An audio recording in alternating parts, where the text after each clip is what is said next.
Cette semaine, du coup, je suis avec une association qui s'appelle Paris SM et qui est dédiée à la prévention et au BDSM.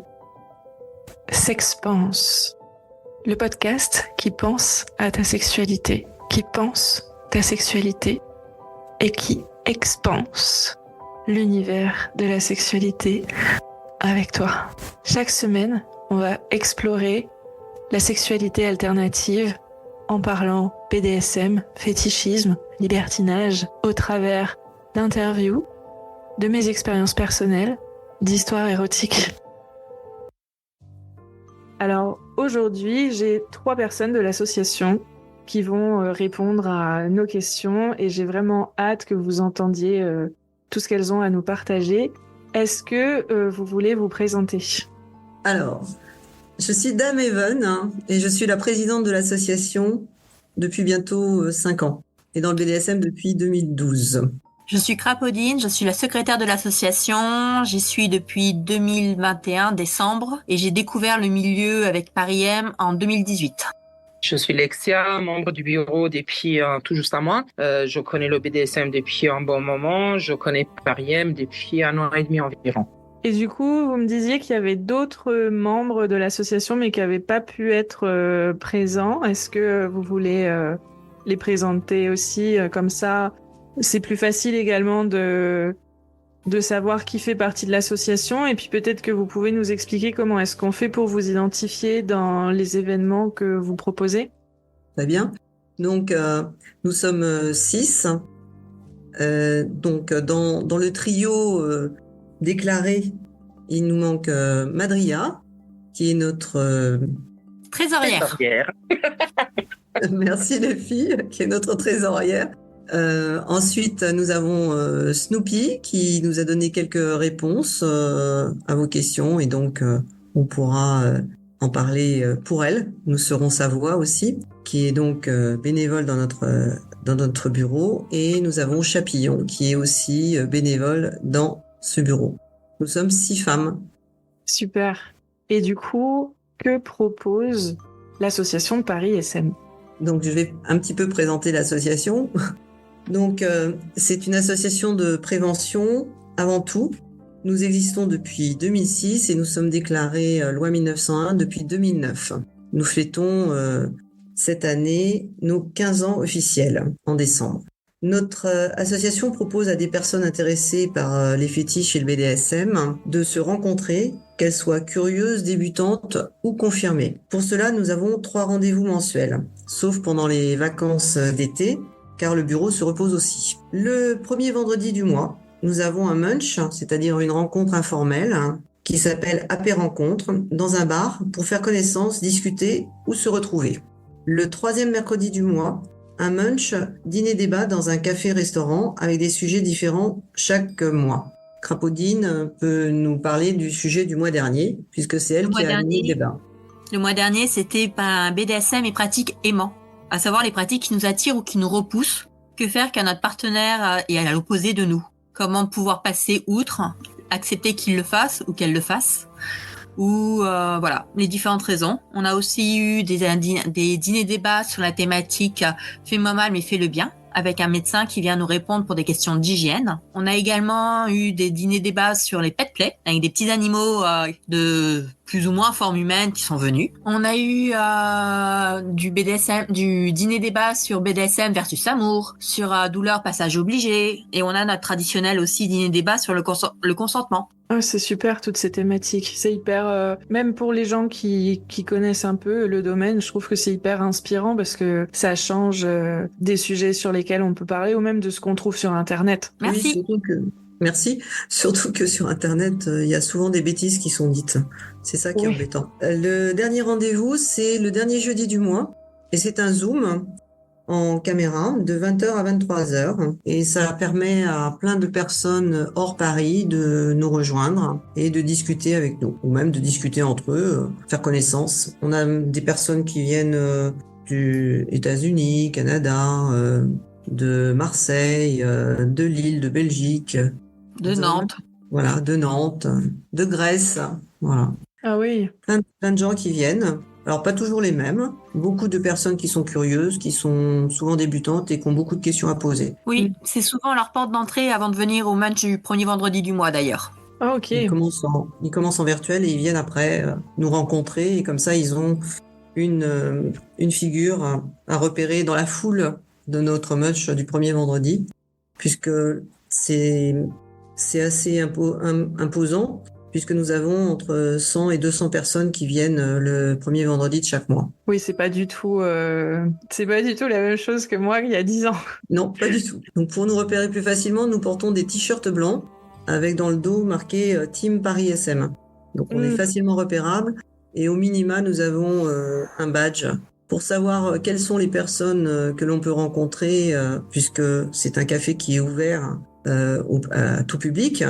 Eh bien, il y a aussi des vanilles et donc pour repérer les gens qui viennent au munch à notre événement, ils sont eux aussi badgés avec une épingle à linge avec un pseudo ou leur nom. Ok. Comme ils veulent.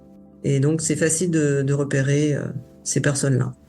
Oui, donc on sait que s'il y a l'épingle sur la poitrine, on peut discuter avec la personne sans souci de choses un peu olé olé qui pourraient choquer des personnes un peu plus vanilles. Voilà, tout à fait. Mais c'est très amusant parce que parfois il y a des personnes vanilles qui nous interrogent et c'est très drôle. Les conversations sont assez intéressantes aussi. Oui, c'est vrai qu'en plus ils doivent capter des petites conversations et se dire mais c'est pas ce que j'ai l'habitude d'entendre dans le bar. Vendredi dernier, c'était Pâques, hein, donc nous avons fait des gag balls en chocolat. Non, des egg balls dans notre cas. Des egg balls, pardon. Excellent. Donc on a passé un fil, c'est moi qui ai fait le travail d'intérêt public, un bolduc à l'intérieur d'un œuf en chocolat. Et donc pour obtenir l'œuf en chocolat, eh bien il fallait porter le egg ball pendant quelques secondes. Voilà. Donc ça a beaucoup amusé quelques vanilles qui regardaient ça d'un œil en disant est-ce qu'on peut avoir aussi un œuf en chocolat? C'était assez drôle. Voilà. Nous essayons aussi de proposer une fois par mois un atelier. Donc soit des ateliers créatifs, soit des ateliers de pratique. Alors dans les ateliers pratiques, nous avons premier pas dans le BDSM, par exemple, ou débuter dans les cordes. Nos ateliers sont, pour tout ce qui est des pratiques, ce sont essentiellement pour des débutants. C'est-à-dire que nous ne faisons pas des cordes pour les personnes confirmées. Il existe des écoles de cordes, des profs, etc. Mais nous nous axons essentiellement sur le débutant pour pouvoir essayer de leur montrer tout ce qui est règles de sécurité et d'hygiène pour bien commencer certaines pratiques. Pour les ateliers créatifs, là, tout le monde est le bienvenu. Et même dans les ateliers débutants, tout le monde est bienvenu, bien sûr. Nous avons donc fabrication par exemple, de bougies basse température. Et le mois prochain, nous aurons fabrication de 2 martinets. Apodine, c'est elle qui a fait le martinet test. Donc, tu peux en parler? Alors, on va faire un cat o' nine à cette occasion. Donc, avec un chat à 9 queues ou autre nom. Il pique un petit peu, j'avoue. Mais ça sera avec plaisir qu'on montrera à nos participants. Alors, par contre, pour les ateliers, c'est ouvert à tous, mais il faut être adhérente ou adhérent. La petite adhésion n'est pas excessive parce que c'est 10 € pour les moins de 26 ans et 20 € pour les plus de 26, plus le coût de l'atelier. Mais on n'a pas des ateliers qui sont prohibitifs au niveau des tarifs. Donc ne pas hésiter à venir, à adhérer. Au passage, ça soutient l'association. Ça fait plus de boulot pour notre trésorière Madria. Mais bon. Oui, c'est ce que j'allais demander. Du coup, est-ce que les ateliers, est-ce que vous avez une fourchette de tarifs? Parce que c'est vrai que quand on compare les ateliers faits par des professionnels, des dominas ou des doms, ça commence à chiffrer selon les thématiques.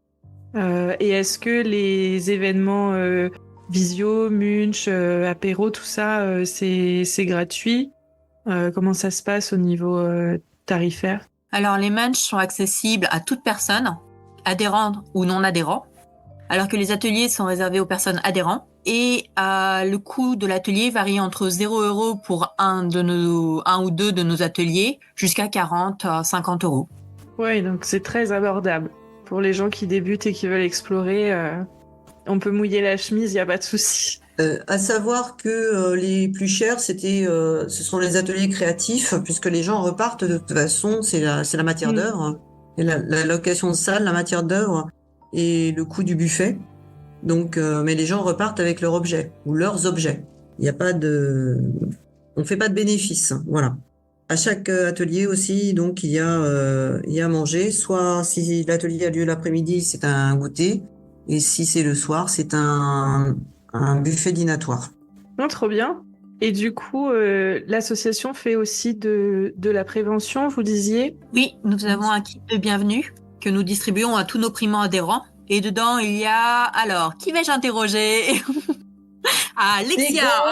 Du gel hydroalcoolique, une serviette qui en réalité c'est une linge comme une linge à linger en fait, parce que souvent les soumis ou pas que les soumis en fait peuvent être nus, et dans le coup pour une question d'hygiène au moins ils peuvent peuvent se poser sur quelque chose qui est propre.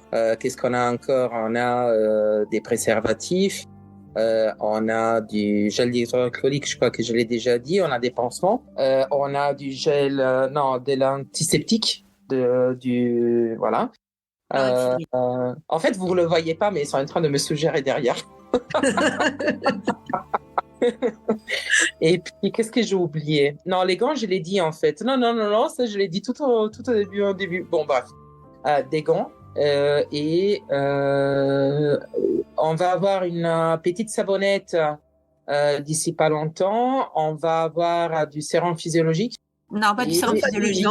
Non, pas de sérum physiologique. Un gel lubrifiant. Tu mets du gel lubrifiant dans les yeux, toi. Et surtout, oui, et un paquet de mouchoirs pour ceux qui pleurent en fin de séance. Voilà. Ah, c'était ça. Oula.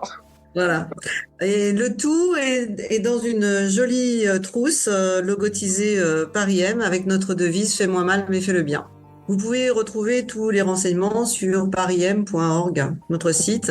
Et si vous vous abonnez à la newsletter, eh bien vous recevrez donc en début de mois tous nos événements et vous saurez ce que l'on fait à Paris M. Oui, je mettrai les liens en description, comme ça sera plus facile à trouver pour tous. Pitié, abonnez-vous tout seul, ça me fait moins de travail. Parce que pendant nos événements, les gens viennent en disant à Craponine, est-ce que tu peux m'abonner, s'il te plaît? Ah oui. Voilà. Et même on fait aussi les adhésions sur place pendant nos événements aussi. Parce que souvent, la secrétaire est là et elle s'occupe de ça. Voilà. Merci beaucoup pour toutes ces informations. Et du coup, j'ai une question parce que tant qu'à être dans une association qui parle de BDSM, quelle était votre vision avant de rejoindre l'association sur justement le BDSM?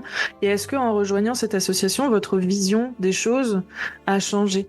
Lexia, tu commences? Je commence.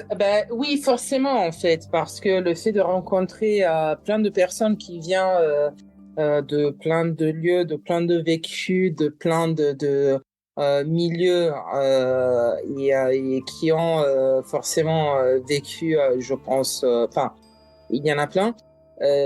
C'est enrichissant et je sais que personnellement, il y a un avant, un après en quelque sorte. Enfin, il y a un avant où j'étais dans un milieu relativement, différent et relativement clos. Où là, c'est un milieu qui est pas du tout clos, en fait. Et le fait d'avoir pu parler avec plusieurs personnes, ça m'a donné une ouverture mentale et ça m'a permis de comprendre mieux moi-même et d'autres personnes. Donc, du coup, pour moi, forcément, il y a un avant et un après.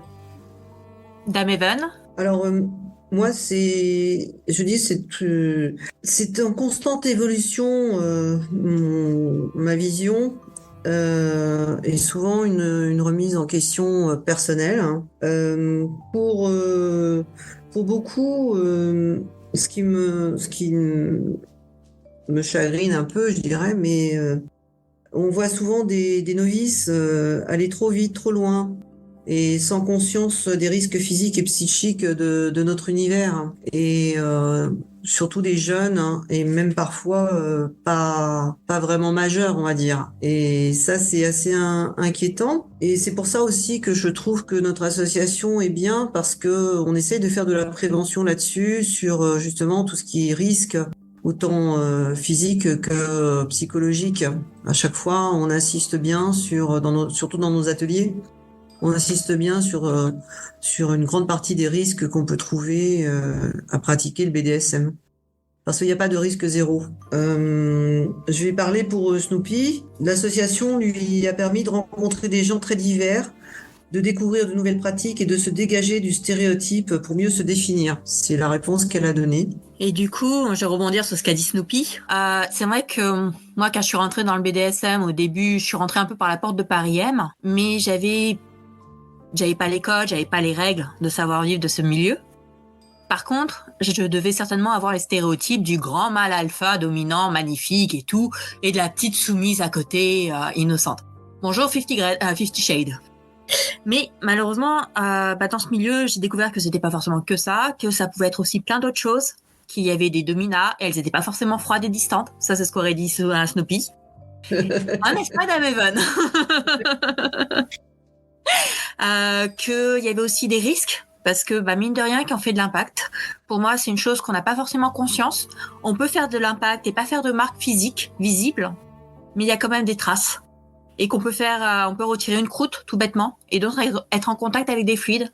Et ça, je l'ai appris via l'association. Et pour moi, c'est important, justement, derrière, de désinfecter, de penser à désinfecter mon matériel, de désinfecter mes jouets, de désinfecter éventuellement les surfaces aussi sur lesquelles je joue. Parce que, je sais pas qui s'est installé avant, je sais pas ce qu'il avait ou ce qu'elle avait. Et j'ai pas envie de pas contaminer mon partenaire ou ma partenaire. Ouais, en vrai, c'est vite arrivé, hein, mine de rien. Les hépatites, il suffit de bave. Les IST, MST, le VIH avec du sang, avec des fluides sexuels ou autres. Ça va assez vite, hein, mine de rien. De la lymphe, simplement. Ouais. Une croûte, c'est de la lymphe derrière. Tout simplement une infection avec des bactéries, genre Escherichia coli par exemple. Oui. Où, moi, ça m'est arrivé quand j'ai débuté et j'ai un soumis qui s'est retrouvé avec un morceau de fesse en moins. Il a été obligé d'aller se faire opérer à l'hôpital, malgré le fait que je l'ai douché, nettoyé, savonné, désinfecté après le jeu, et très vite après le jeu, mais ça n'a pas suffi. La bactérie était déjà rentrée. Voilà. Donc les micro-fissures dans la peau, quand on prend une fessée ou quand on prend des coups de cravache, par exemple, on les voit pas. Il n'y a pas de sang, il n'y a rien. C'est un peu rose, mais ça existe quand même. Et les infections bactériennes, simplement, on parle même pas de VIH ou d'autres maladies, ça existe et ça peut arriver. Donc c'est vrai que à Paris M, on insiste beaucoup sur l'hygiène, la sécurité, le nettoyage des outils, le nettoyage des surfaces. C'est pour ça qu'on a mis dans le kit des produits désinfectants, des lingettes désinfectantes, voilà. Prévention, c'est un mot qui parle un peu à tout le monde en fait, surtout à nous du bureau. C'est en lisant les réponses aussi des autres personnes, en fait, c'est un mot qui ressort beaucoup en fait. Pour moi, pour Crapaudine, pour Dame Even, pour Snoopy, pour d'autres, pour Madrea aussi, et Chapillon, c'est quelque chose sur laquelle je pense on croit beaucoup en fait, nous toutes, et on s'adopère aussi pour cela. Quand nous participons à des événements, il y a quand même une partie prévention. Rien que le fait aussi qu'on a des gels hydroalcooliques et des préservatifs. Qu'on peut distribuer, ça peut aider en fait, effectivement. On est bien conscient du fait que il peut y avoir des risques et on voudrait aussi que les gens autour de nous soient conscients de cela en fait. Prévenir vaut mieux que soigner. Oui, non mais clairement. Merci beaucoup.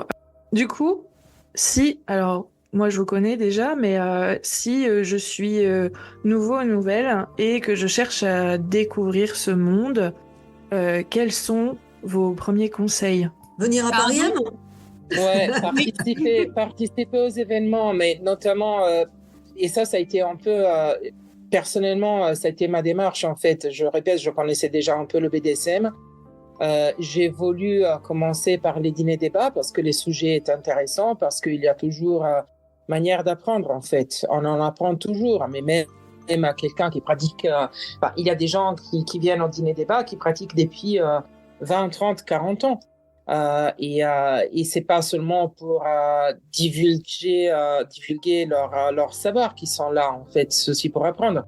C'est un apprentissage continu sur nous et sur les autres et sur les pratiques. Donc du coup, venir au dîner débat, notamment quand il y a certains thèmes, parce que ça peut être intéressant pour tout le monde.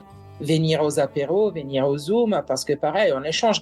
Enfin, il y a toujours des gens qui ont comment dirais-je, des niveaux de connaissances différentes. Donc, du coup, il y a toujours des novices, il y a toujours des experts, il peut y avoir des maîtres et des maîtresses, ou des DOM, des tops, des subs. Enfin, il y a tout, honnêtement. Donc, et en échangeant avec les autres, en quelque sorte, en échangeant avec les autres, on peut aussi, nous, changer, en fait. Et explorer plus de choses. En fait, pourquoi pas? Si on est curieux, pourquoi pas? Alors surtout, ce qui est important, c'est si vous venez dans nos événements, c'est un cadre bienveillant. C'est-à-dire que vous serez toujours accueillis et jamais laissés seuls, en fin de compte. Donc il faut passer le pas quand même. Il faut venir nous voir, nous aborder. Mais une fois que vous êtes dedans, on vous lâche pas, quoi. Si vraiment il y a peur ou timidité, voilà, on va vous installer à une table, on va dire voilà, c'est un nouveau ou une nouvelle. Est-ce que vous voulez bien discuter avec elle? Et hop, une fois qu'on vous a mis à une table, et ben à ce moment-là, on s'éloigne un petit peu et puis vous pouvez venir discuter. Il n'y a pas de souci. Et puis si vraiment ça va pas, vous revenez nous voir et puis on discute un petit peu avec vous, nous, et puis on cherche d'autres personnes pour vous accueillir. Mais en général, ça se passe très bien. Donc venir aux événements. Ensuite, si vous venez, vous rencontrerez des gens, donc vous pourrez vous créer un réseau aussi, hein, et donc rencontrer d'autres gens qui sont comme vous, hein, qui peuvent être débutants, qui sont nouveaux, qui savent pas grand-chose. Donc, on se sent plus fort à plusieurs pour aller dans des soirées, pour aller dans des clubs. Voilà, s'inviter les uns les autres aussi, chez soi, chez les autres, voilà. Se faire des sorties, même pas obligatoirement BDSM, hein, ça, on peut trouver des potes, hein, des copains aussi. C'est pas seulement que pour jouer, mais c'est simplement pour pouvoir parler, rencontrer des gens qui ont les mêmes envies que nous, les mêmes fantasmes, les mêmes besoins. Et donc, Et on se marre. Faut pas hésiter à sortir de derrière son écran, surtout. Voilà. Ouais. Ou alors pour les zooms. Voilà. Pour le Zoom, vous avez le droit d'être derrière votre écran. Je rajouterais aussi que quand on commence et qu'on ne connaît pas une pratique et qu'on a un doute sur le fait de le tester, c'est non. C'est aussi simple que ça. Il n'y a pas d'option de oui ou de peut-être. C'est non. Vous réfléchissez, vous y reviendrez plus tard. Mais sur le coup, c'est non parce que vous avez un doute. Ça veut dire que vous n'êtes pas prêt. Quand on sait pas, on fait pas. Mais c'est une règle hyper importante parce que il y a beaucoup de gens qui se disent non mais c'est pas grave, j'ai un doute, mais c'est juste parce que j'ai une petite peur ou quoi, mais je vais le faire. Le fait de le faire, ça va me rendre plus fort ou ça va me montrer que c'était le bon truc ou quoi.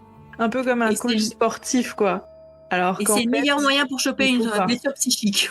Exactement. Il faut pas en BDSM, ça va vite. Repousser ses limites, ça fait un peu partie du jeu BDSM, hein, ça c'est une chose. Mais d'autre part, on peut avoir des drapeaux rouges, en fait, des alertes, et ça suffit de s'écouter soi-même. Si mon corps, plus que mon mental, en fait, parce que le mental, lui, il peut pousser, mais si mon corps, à un moment donné, me dit non, ou si à peau, c'est épidermique et quelque chose me gêne, c'est faisant un pas en arrière, une pause, quitte à utiliser éventuellement le safe word, pour voir la situation en 2 secondes et de dire ok non, si je continue je me mets en danger pour de bon quoi. Enfin et puis justement avec des dégâts physiques comme Madame Evan décrivait ou psychologiques derrière dévastants quoi. Enfin donc c'est parler avec les gens, ça amène à ça, mais c'est aussi de s'écouter nous en fait. Mais de nouveau, pas notre cerveau qui nous pousse à dépasser les limites éventuellement, mais parce que, enfin, vous voyez, c'est vraiment délicat comme concept aussi, quoi, mais d'écouter éventuellement notre corps, trouver la manière de reconnaître quand un non c'est un non et quand il faut dire un safe word et pas pousser en fait et pas être poussé parce que on arrive à des limites en fait au bout de compte. Merci beaucoup du coup pour ce partage. Et est-ce qu'on peut faire appel à vous justement par exemple, on est à un atelier d'initiation sur les cordes et je sais pas, la personne qui est en train de se faire encorder se sent peut-être mal ou mal à l'aise. Est-ce qu'elle peut vous le signifier parce que la personne qui est en train de l'encorder ne l'a pas remarqué? Est-ce que derrière, elle peut discuter avec vous de son expérience et partager ses états d'âme? Alors, étant donné qu'on ne fait pas de cours de corde en soi, mais des initiations, on a un professeur qui est dédié pour ça. Il peut varier selon les ateliers en question, mais on a un professeur qui va être à même de prendre la parole, de prendre en compte ce qui se passe mal. Par contre, si c'est un atelier que nous animons, oui, il faut pas hésiter. La dernière fois, j'ai eu une jeune fille qui était pas à l'aise dans des cordes. Elle a changé, elle m'a demandé pardon. Je fais non, tu t'es écouté, c'est tout. Mais pas que dans les cordes, en fait, à tous nos événements, s'il y a quelque chose qui cloche, nous on est à l'écoute. Ça nous est arrivé aussi dans le passé d'avoir quelqu'un qui était bizarre, disons ça, et des personnes qui étaient présentes étaient en alerte et dans le coup, elles nous ont alertés en fait. Notamment, ils ont alerté Crapaudine qui est avec nous et dans le coup, on a parlé, enfin Crapaudine Dame Evan en fait a parlé avec cette personne. Et la personne a été éloignée en fait parce que elle avait eu disons des comportements inappropriés quoi. Enfin, alors on parle là on parle d'un événement un centre de réduction de risque et de prévention au sein d'une soirée parce qu'on peut aussi faire appel à nous pour ça. Ok. En fait. Et dans d'autres soirées aussi, pareil, on est là pour donner un coup de main en fait pour que tout se passe bien. Oui, tout se passe bien. Dans le coup, s'il y a des gens qui sont mal à l'aise et qui ont besoin d'aide, forcément nous on est là. Enfin, nous on répond présent. De toute manière, lors de nos matchs, c'est simple. Moi, ce que je dis, c'est que il y a quelque chose qui vous choque, dites-le nous, parce que c'est pas normal que vous soyez choqués. C'est des événements dans des lieux publics avec un public qui n'est pas forcément averti. Et du coup, si vous êtes choqués, ça veut dire que des personnes qui ne sont même pas dans le BDSM peuvent l'être encore plus. Et c'est pas normal. Et du coup, il y avait Lexia du coup qui parlait de soirées. Est-ce qu'on parle de soirées comme les événements que vous en organisez ou des soirées autres comme soirées organisées par des tiers. La Hello Kinky ou autres soirées organisées par des tiers, oui. Ouais, c'est ça, qui vous mandate pour que vous ayez un endroit et que vous puissiez faire de la prévention et aider les gens s'ils se sentent mal, c'est ça? C'est ça. Ok. Alors pas seulement, on circule aussi dans la soirée. On est un peu des anges de soirée et on regarde un petit peu comment ça se passe. Ah super. Ça manque des fois dans certaines soirées, mine de rien. Tout à fait. Et donc c'est pour ça qu'on nous a demandé plusieurs fois de participer à certaines soirées. Et normalement, on en a encore une où on participe au mois de juin. Mai. Pardon, au mois de mai. 25 mai. Est-ce qu'il faut forcément être à Paris pour pouvoir vous voir? Mais non, puisque nous avons notre événement Zoom. Donc le dernier jeudi du mois, eh bien, vous pouvez nous voir et discuter avec nous en Zoom. Donc vous allez sur notre site et vous trouvez le lien. Et on discute de 20h à 23h avec vous. Comme ça, vous vous sentez pas tout seul dans votre petit coin et c'est bien. Et à côté de ça, on n'est pas fermé, hein. On accueille des gens d'autres pays et des provinciaux. Oui. On peut venir, il y a des gens qui montent sur Paris pour le travail, etc. Peut-être le jour où il y a un dîner débat, qui viennent au dîner débat, il y en a. Enfin, Oui, j'en ai un qui viendrait le prochain. ah mais tiens. Ah, mais super. Il y en a un qui vient souvent, en fait, qui vient à Paris en déplacement pour le travail souvent, et qui vient souvent en dîner débat. Nous avons en Zoom un Canadien qui est passé à notre apéro-rencontre un vendredi. On l'a vu débarquer. Il a débarqué du Canada. Voilà. Nous avons un Grec aussi qui vient au Zoom et qui vient aussi de temps en temps à nos événements dîner-débat ou apéro-rencontre. Nous avons des gens d'Angers, de Lille, de Belgique. On a même eu les États-Unis qui sont venus à notre Zoom. Voilà, donc tout le monde peut venir en Zoom et tout le monde peut venir à Paris à nos événements. Et à Paris, du coup, vous faites toujours dans les mêmes lieux ou ou vous changez d'arrondissement ou... Alors nous sommes dans le premier vendredi et le troisième mercredi, nous sommes dans 2 cafés restaurants qui nous proposent même une formule à manger, voilà. Et ce sont toujours les 2 mêmes lieux. Donc le café est pratiquement à nous le premier vendredi du mois, entre 100 et 200 personnes.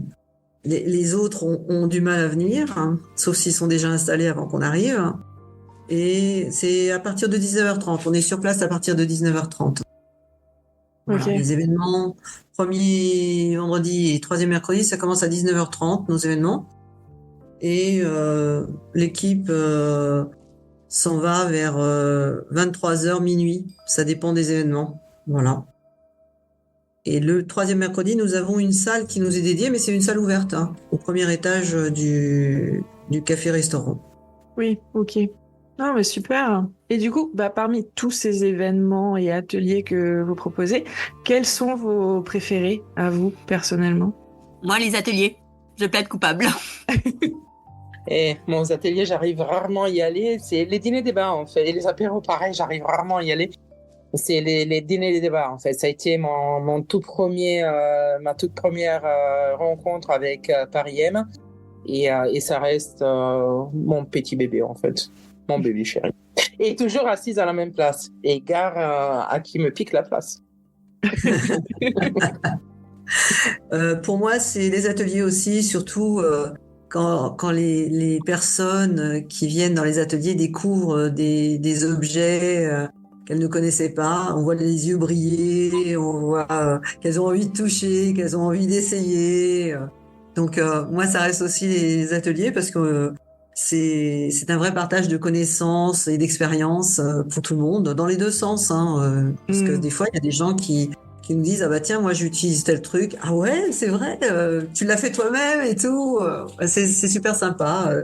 On fait des échanges aussi de connaissances comme ça et pour du matériel, ou le trouver, ou l'acheter, ou le fabriquer. Voilà. Justement, au niveau des ateliers de fabrication, c'est les yeux pleins d'étoiles aussi des personnes qui repartent avec leur matériel en disant « Ouais, c'est bon, j'ai réussi, je l'ai fait en entier !» Ouais, c'est vrai que...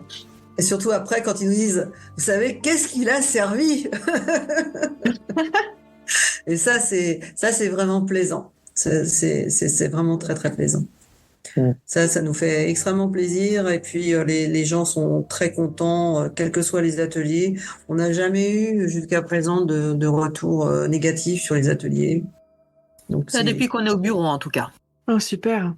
Non, c'est vrai que l'atelier sur le martinet, ça donne envie, mine de rien, de se dire c'est mon martinet, quoi. Eh ben, Apodine va vous faire voir le prototype. Ah, super. C'est ça, Crapoline, que tu es en train de chercher, je suis sûre. Voilà.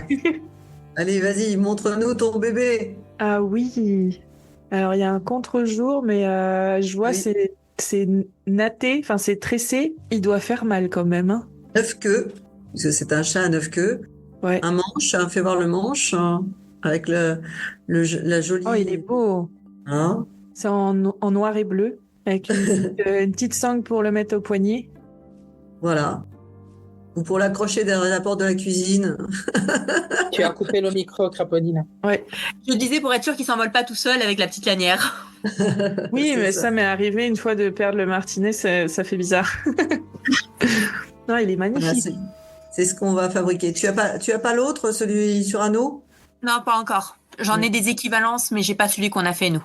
Donc on aura dans cet atelier, il y aura deux martinets. Ah, mais super. Et du coup, après toute cette conversation, d'après vous, est-ce qu'il y a un BDSM à la française? Allez, donne ta réponse, Crapaudine. Ça va beaucoup. Pour moi, il n'y a pas de BDSM à la française en soi. Pas plus qu'il y a un BDSM à l'anglaise ou à l'américaine. Il y a plein de BDSM. Maintenant, je sais que ça, par rapport aux personnes, il y a des choses qui se font ou qui se font pas. Par exemple, aux États-Unis, j'ai Snoopy qui nous disait que des échanges qu'elle a eus avec des personnes qui jouent aux États-Unis, il y a de la différence.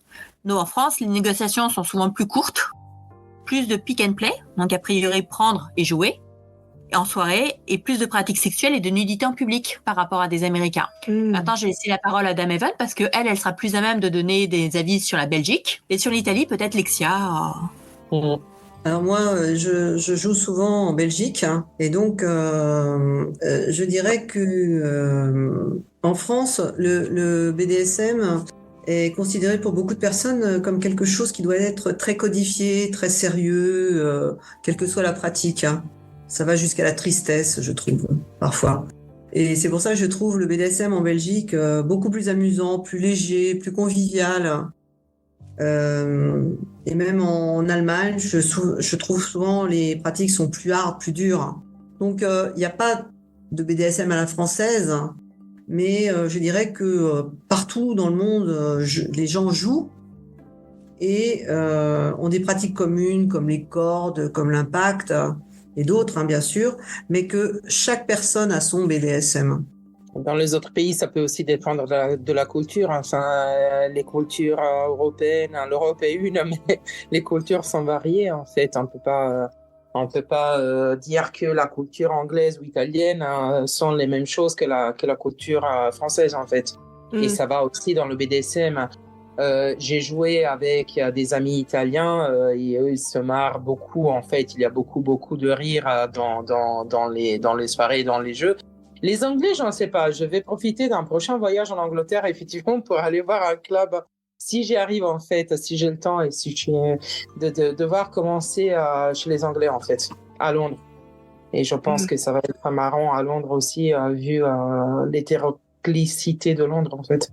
Pour avoir été au Japon, je sais qu'on peut pas entrer dans les clubs BDSM comme ça, par exemple. Il faut réserver et vous y allez avec... il faut réserver un binôme pour jouer avec vous. Ah oui. C'est presque de la prostitution, enfin voilà.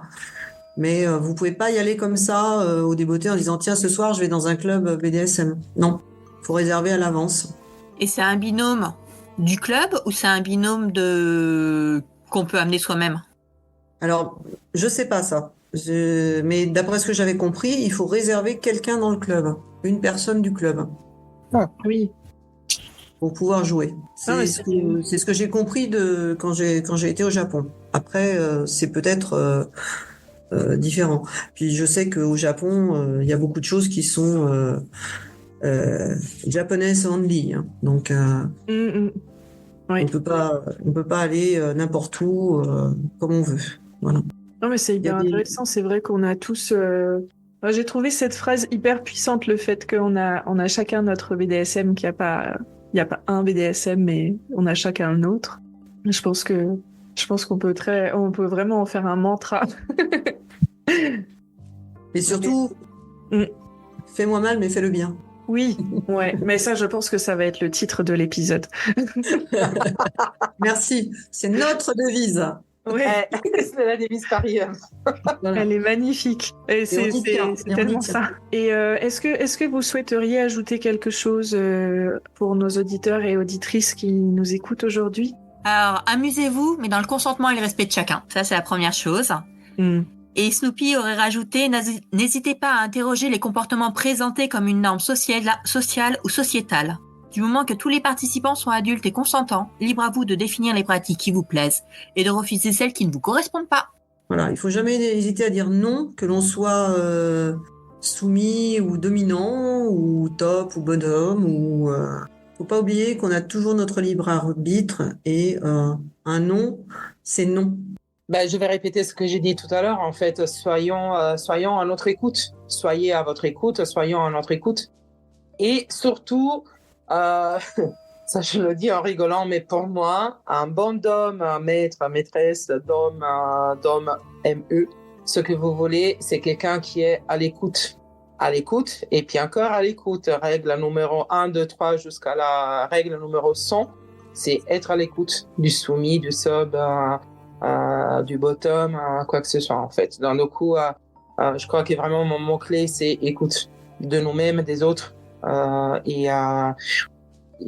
si quelque chose ne va pas, de le dire, tout simplement. Et se respecter simplement. Voilà. Alors moi, je vais terminer en disant, n'oubliez pas que le BDSM est un jeu de rôle grandeur nature. Et donc, il faut surtout se faire plaisir, mais n'oubliez pas que ce n'est qu'un jeu. Ici, ça applaudit des deux mains. Je peux ajouter autre chose, on n'en a pas parlé, mais nous avons participé avec la mairie de Paris à certains événements. Notamment prévention sur la santé sexuelle parisienne. Voilà. Et nous avons aussi décidé, nous l'avons fait une fois l'année dernière, de proposer pour les professionnels de santé un premier pas dans le BDSM, parce que nous nous sommes aperçus qu'il y avait beaucoup de personnes qui ne savaient pas ce que c'était que le BDSM, qui ne savaient pas ce qu'étaient les risques, à part les risques de maladies sexuellement transmissibles, qui ne savaient pas quels pouvaient être les risques dans le BDSM. Et donc, on a proposé un atelier aux professionnels qui a très bien fonctionné et ils étaient très contents de notre travail et de venir à cet atelier. Voilà. Professionnels de Cégide, par exemple. Voilà. C'était des professionnels dans un Cégide. Donc, il y avait médecins, infirmières, voilà, secrétaire médical, plein de personnes qui étaient dans le milieu médical, mais qui ne connaissaient pas les risques liés au BDSM. Merci infiniment. C'était un super échange, c'était très riche et passionnant. Merci vraiment beaucoup, parce que en plus il y a eu des super phrases. Je pense que je vais lister toutes ces super phrases. Parce que ça vaut de l'or. Enfin, c'est vraiment des citations à retenir et beaucoup de vérité, beaucoup de bienveillance, et ça se sent que vous êtes passionné par ça, et je suis sûre que vous animez très bien cette association. Merci infiniment. N'hésitez pas vous-même, si vous souhaitez, à me contacter pour témoigner, partager votre passion. Si vous êtes fétiche des doudounes, si vous êtes fétiche des pieds, si vous êtes fétiche du cuir, du latex, si vous aimez le pet play, si vous aimez le furry, si vous aimez la BDL, si vous aimez l'H play, si vous êtes fan d'impact, n'hésitez pas, peu importe votre passion, ce qui change de la sexualité vanille dans votre quotidien que vous appréciez plus particulièrement, venez, partagez-le moi, et je suis sûre que les auditeurs et auditrices de ce podcast seront hyper intéressés d'entendre votre partage et potentiellement se sentiront moins seuls parce que se rendront compte que d'autres personnes aiment les mêmes choses qu'eux.